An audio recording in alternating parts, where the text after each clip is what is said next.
Hello everyone and welcome back. I'm Duke Silver. Today we are going to be playing Mrs. Claus of all heroes.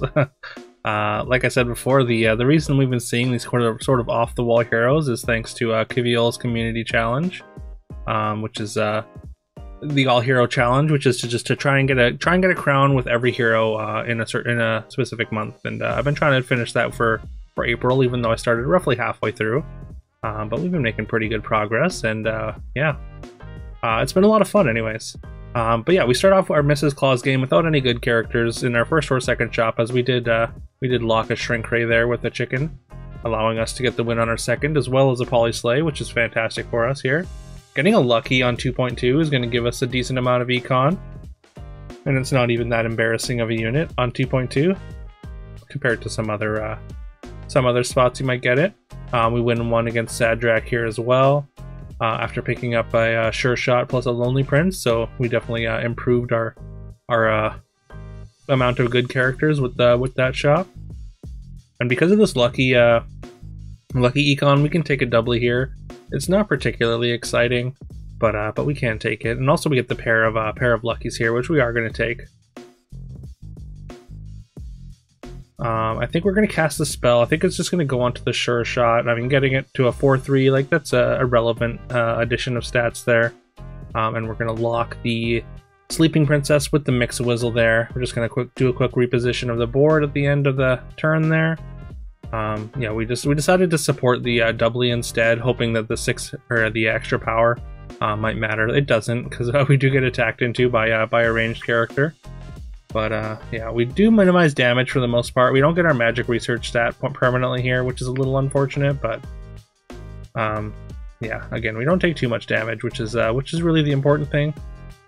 So yeah, we're gonna take the Sleeping Princess. We're just gonna give it a Mix-a-Wizzle here. It turns into a Juliet, so that's a decent little a good character anyways that can play on board for now. Fortunately, APOC not that big here, so I think we are going to be able to get the win against them, and we do. We're going to pick up another mouse here. I mean, it's just like a mostly cheap potential level 4 treasure. Obviously, you don't want to spend too many resources on mice. The fact that we're still at 33, if we were lower, I definitely would just ignore mice. It is even 2 gold is still a bit of an investment, and yeah, we're just trying to figure out exactly how I want to pick up this Lonely Prince, because I think I do want to pick it up. I mean, this is 6/6. It's bigger than a lot of things on the board, and I think what we're going to end up selling is the Mim here. I considered casting the spell, but I mean, we would still need to sell something for board space. I think the Mim is a little bit past the expiration date here, so. We do jam that or sell that, and then pick up the 6/6, and then we throw Brave Princess in 5, hoping to get the slay, but unfortunately, the Sleeping Princess is just a little bit too big for us to slay. So, this Brave Princess, as usual, just being a bit of a disappointment here. We're gonna pick up a Nutcracker though, and then we get to triple our Sleeping Princess, and yeah, we get a treasure map out of the Sleeping Princess. So we've got the pair of mice for a potential level 6 treasure. We've also got this Nutcracker now, which we're going to try and get. Also, I mean, we don't really have to worry about Brave Princess slaying this turn, but if it does slay this turn, then we might have to bench it just so it doesn't get the level 3 treasure and turn into a 5.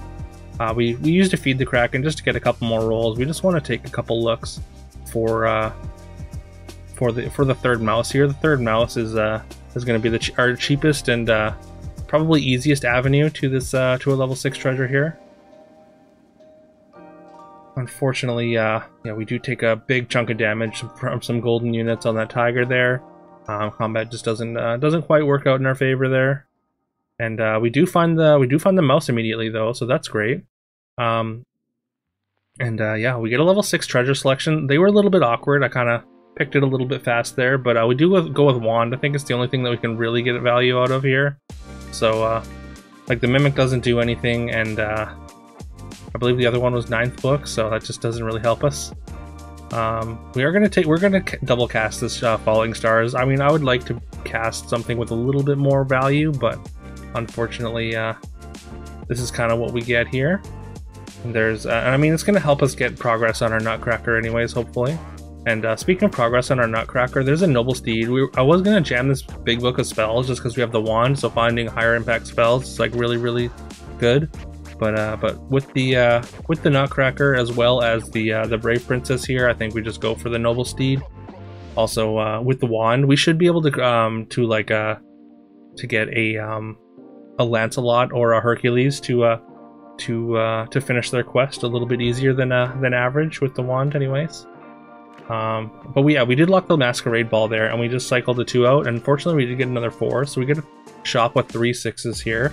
And yeah, we're really glad we took this Noble Steed now, as we do find a Herc in this shop. And I think we're gonna sell down for the pumpkin as well. I mean, the pumpkin, even though we don't really have any other evils, it's still just a 10/10 that leaves behind a level 5 character. And on 4.2, I think that's fine. It's still definitely an improvement on our board, and also it gives us kind of another direction to go here. Get a couple hits onto the Herc. Doesn't quite finish the quest, unfortunately, and unfortunately because this Pants slayed and survived, like we do end up with a loss here, and we take some more golden damage, so we are down to 10, which is a little bit unfortunate, a little bit scary. We do have a ghost fight here though, so hopefully we should be able to get our Herc quest done, as long as the ghost doesn't have a random Medusa or something. That would be disastrous. And yeah, there's a 15-15 there. I mean, we just want to like we want to find, like, obviously we want to get wand value. But also we kind of want to pick up the pair, but unfortunately the Gingerbread Knight just doesn't really improve our board at all, so we just take the roll. We also kind of just want to find evil characters because we have this pumpkin now. We did find Luna's Grace, which we're going to throw onto we're going to double cast onto the Nutcracker anyways, and hope to get this last piece of progress, and we do. So we get the 7 and the 5 this turn thanks to that Noble Steed. And we do manage to win against the ghost. No random Medusas there, thankfully. All right, now we have a kind of a tough decision. At 10, it's really tough to take a Holy Grail, just because like we can easily die in one combat. But again, we do have the wand, so if we can just find a combat spell, the wand actually can help us survive. Also, I mean, the safe option here is to take the Fairy Queen's wand. And yeah, that like with the pumpkin especially, like it would give us a bunch of extra, like, just inherent stats. Also we get the 5 here. We're gonna take the Ambrosia for the pumpkin here, and we just want to find some evil units to use this pumpkin to hopefully get enough tempo to survive for this Holy Grail. Basically, like, I mean, it was a choice between like playing for top 4 and like just trying to like climb out and eventually lose in top 4, or playing for the win, and we decided to just go for the win here with the Holy Grail. I mean, especially with this all-hero challenge, like, you're just incentivized to go for the win. You don't get anything for second place on a hero, so...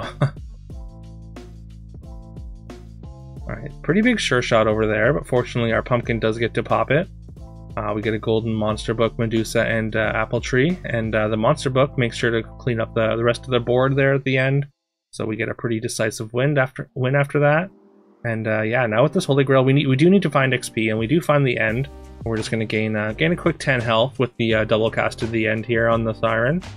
And we sold our bench just to make things easier, so we don't have to sell as we go. And we're going to pick up a couple 5s. We pick up a Summoning Portal, works really well with the pumpkin. I mean, we would really like a staff. We did miss an Ashwood, unfortunately, but we do find another pumpkin at least. And we get to triple our pumpkin here. And yeah, we just skipped there. There's just nothing that I thought improved what we had. Like, the Ambrosia is still really good. There's an Oni Tyrant, of course, that we could have taken. There's another Ashwood. If only we hadn't missed that first Ashwood, then that would have been nice. Having the tripled Ashwood would have given us a better, like, sort of avenue into trees. We would have taken one of the Echo Woods we saw there. But yeah, we end up with a like just a reasonable pumpkin board with the Ambrosia plus the Summoning Portal. We make very short work of this Miri, taking them from second place down to nothing. So, I mean, that's gotta hurt for them. So unfortunate, kind of an unfortunate happenstance for them to run into our golden pumpkin. So a little bit of murder pumpkining anyways. And normally I like putting the Oni Tyrant behind the pumpkin, but once I have a way to get stats onto the pumpkin summons outside of the Oni Tyrant, like with Summoning Portal and Singing Sword now, I do like putting the pumpkin back into 7 from here. I think we are going to take this Medusa. I mean, Medusa just like fits really well on a scam board. Like the trees are nice and all, like they're decently sized, but just like being able to take out something that can outstat them is still very valuable. We sell just for another Luna's Grace, just to play around like a potential fireball or something.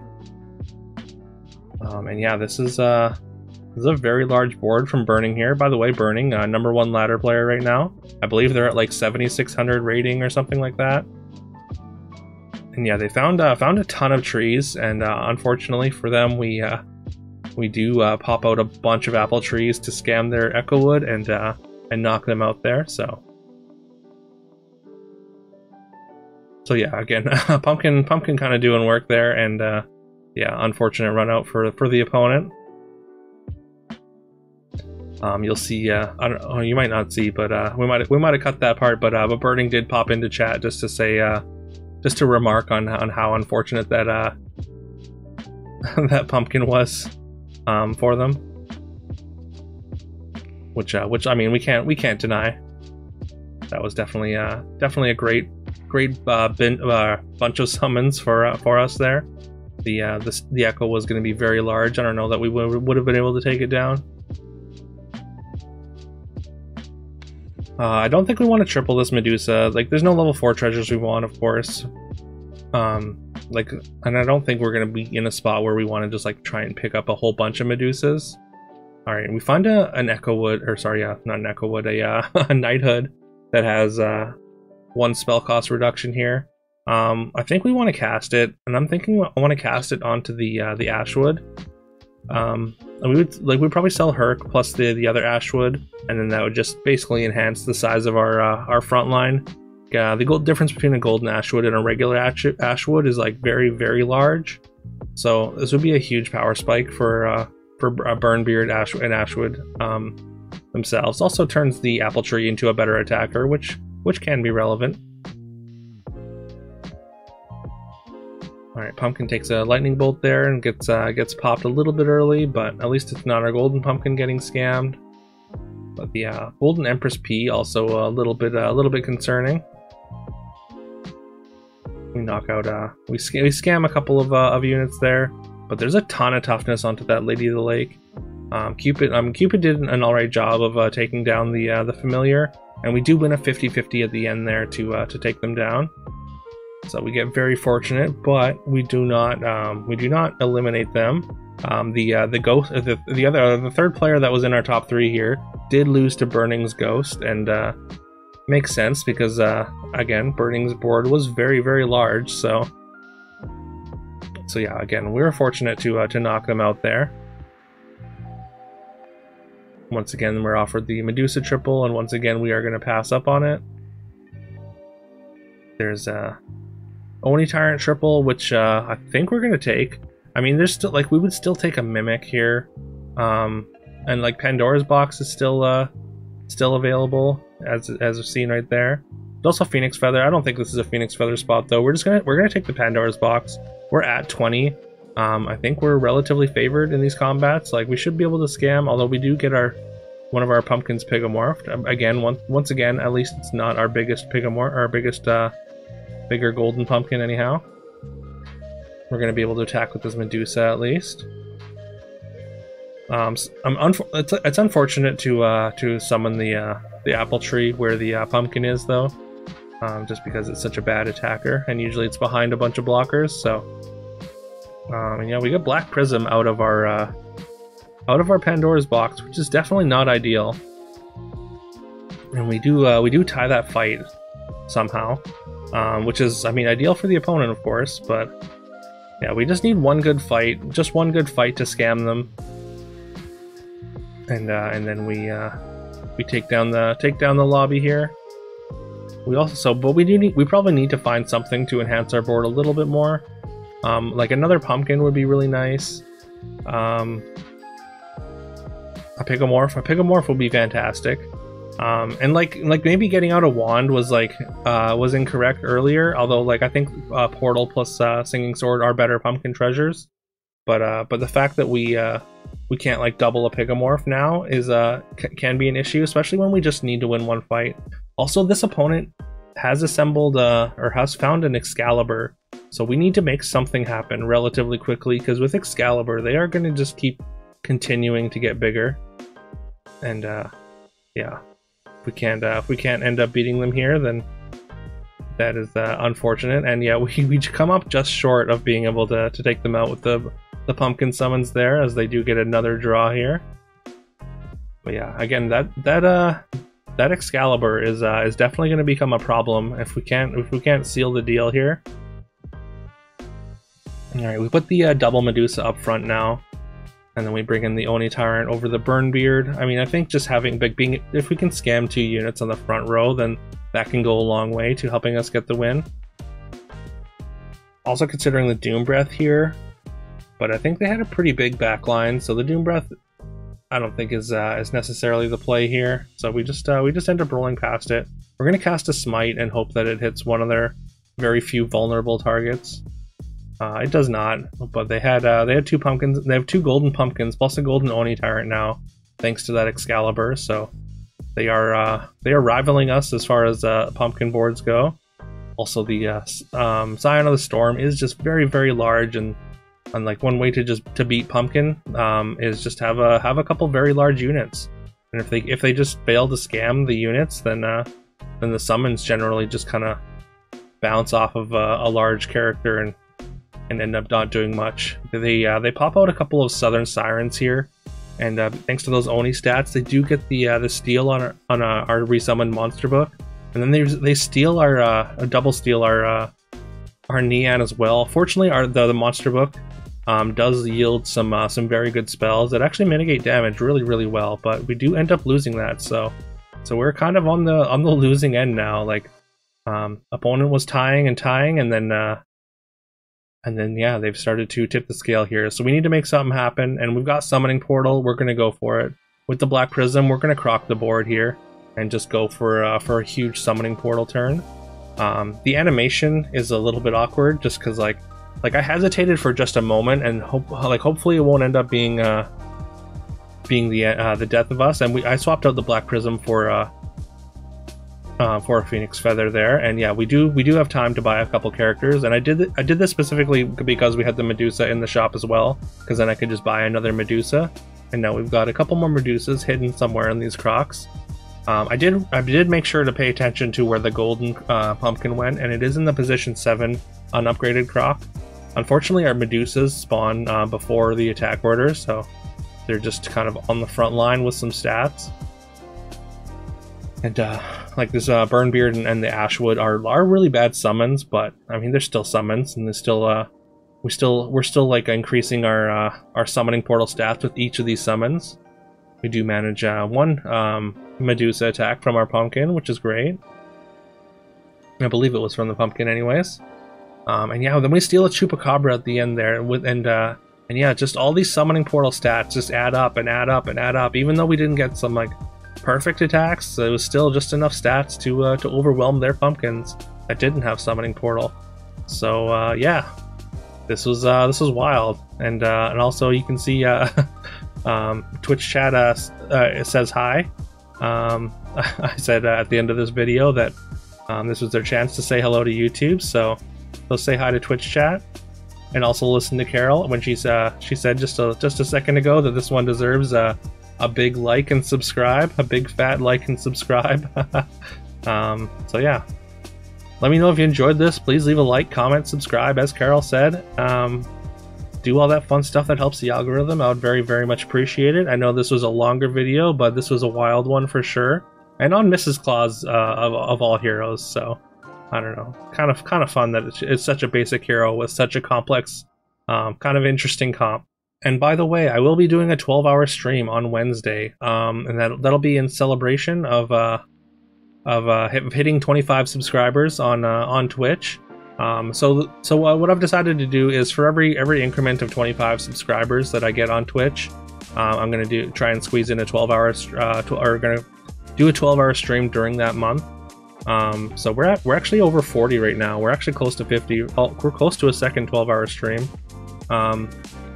But yeah, I figured that was kind of a nice way to sort of incentivize subscriptions, I guess, and sort of like if you like the content enough to subscribe, then getting more of it, I figured was a reasonable reward anyhow. That's why that's happening anyhow. And yeah, you can find my Twitch in the description, and yeah, I would love to see you over there. Anyways, with all that being said, I hope you all have a great rest of your day, and I will see you tomorrow.